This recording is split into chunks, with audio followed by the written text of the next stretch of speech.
శ్రీ మాత్రే నమః. శ్రీ లలిత సహస్రనామ పారాయణలోని 20వ శ్లోకానికి అర్థం తెలుసుకుందాము. సింజానమణి మంజీర మండిత శ్రీపదాంబుజ. సింజాన అంటే మృదువుగా మోగుతున్నటువంటి, మణి మంజీరములు అంటే రత్నాలతో పొదగబడినటువంటి, మండిత అంటే చుట్టబడినటువంటి, అలంకరింపబడినటువంటి, శ్రీపదాంబుజ అమ్మవారి పాదపద్మములు కలిగినవి. అమ్మవారి పాదపద్మములు మృదువుగా మోగుతున్నటువంటి, రత్నాలతో పొదగబడినటువంటి మువ్వలు కలిగి అందరంగా అలంకరింపబడి ఒప్పారుచు ఉన్నవి. శ్రీమాత్రే నమః.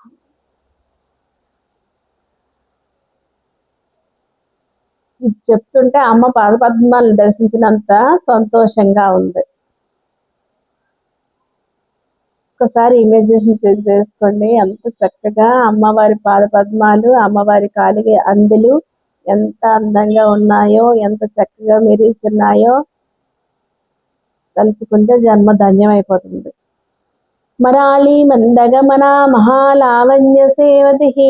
మరాళి అంటే హంస, మంద అంటే నెమ్మదిగా, గమన అంటే నడుస్తున్నటువంటి, తిరుగుతున్నటువంటి,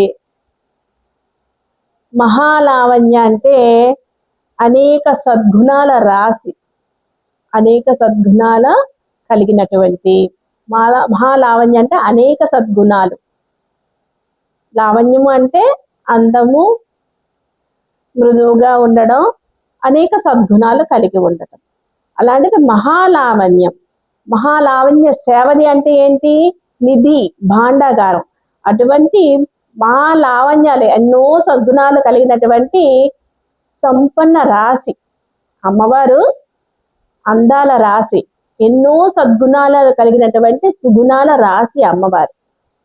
అటువంటి సుగుణాల రాశి అయినటువంటి అమ్మవారు ఏ విధంగా నడుస్తూ ఉందంటే, మరాలి హంసలాగా అందంగా, వయ్యారంగా, హుందాగా, టీవీగా, దర్జాగా హంస ఎలా నడుస్తుందండి?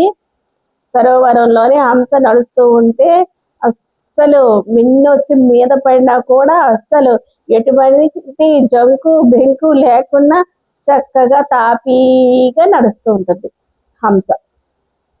అలాగే అమ్మవారు కూడా, అమ్మవారి నడత అలాగే ఉంటుంది. ఎటువంటి జంకు బెంకు, భయము బెరుకు లేకుండా టీవీగా, దర్జాగా, హుందాగా, అందంగా అమ్మవారి నడత ఉంటది. అమ్మవారిని ఉపాసించే మనకు కూడా అటువంటి గుణాలు కొద్దిగా సంక్రమిస్తూ ఉంటాయి.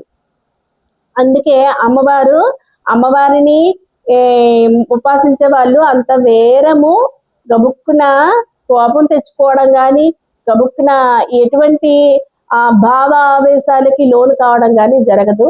అంత తాపీగా, నిదానంగా ప్రతి ఒక్క విషయాన్ని క్షుణ్ణంగా విశ్లేషిస్తూ, హంస వలె పాలు నీళ్లు కలిపి ఉంచిన మంచిలోని చెడుని, చెడులోని మంచిని కూడా వేరు చేసి చూస్తారు.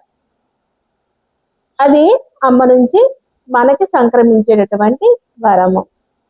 ఈ శ్లోకం పఠించడం వల్ల మనకి భావావేశాలకు లోను కాకుండా ప్రశాంతంగా, మనసు ఆహ్లాదంగా ఉంటుంది. మనసు ఆహ్లాదంగా ఏ విధంగా ఉంటుంది అని అంటే, ఒకటి, చిన్నపిల్లలు మన ఇంట్లోని చిన్న చిరుమూగులు సవడు చేస్తూ ఉంటే ఎంత ఆహ్లాదంగా ఉంటుందో, అమ్మవారు ఉపాసన చేసే వాళ్ళు కూడా నిత్య నూతనంగా, నిత్య యవనంగా, నిత్యము అమ్మవారి ఉపాసనలో తరిస్తూ ప్రశాంతంగా చిరునవ్వులు చిందిస్తూ ఉంటారు. ఏ విధంగా అంటే, కోరిన కోరికలు తీరైనా ఉండాలి, లేదంటే కోరికలు జయించగలిగేటటువంటి సామర్థ్యమైనా కలిగి ఉండాలి. అప్పుడే అమ్మవారి ఉపాసనలో నిరంతరం కూడా ఆనందాన్ని అనుభవించగలం. ఎందుకంటే కోరికలు అనుకున్నవన్నీ జరిగిపోతే ఆనందమే కదా. లేదు అంటే కోరిక అంటూ లేకపోతే, కోరికల్ని జయించే తత్వం వస్తే మరి ఇంకా అది కావాలి, ఇది కావాలని ఉండదు. ఏది కావాలో అమ్మ చూసుకుంటుంది. మనకి ఏది కావాలో అది అమ్మ చూసుకునేటప్పుడు మనకి నిత్యం కూడా ఆనంద అమృతాల్లో తేలుతూ ఉంటాము. అది ఈ శ్లోక భావన. శ్రీ మాత్రే నమః. ఇంకో శ్లోకంలో మళ్ళీ కలుద్దాము. మీకు ఏమైనా సందేహాలు ఉంటే కామెంట్ బాక్స్లో తెలియజేయండి. అలాగే నాకేమైనా కూడా మీరు సలహా ఇవ్వదలుచుకుంటే కామెంట్ బాక్స్లో తెలియజేయండి. మన ఈ వీడియో నచ్చినట్టయితే షేర్ చేయండి, లైక్ చేయండి, సబ్స్క్రైబ్ చేయండి. శ్రీ మాత్రే నమః.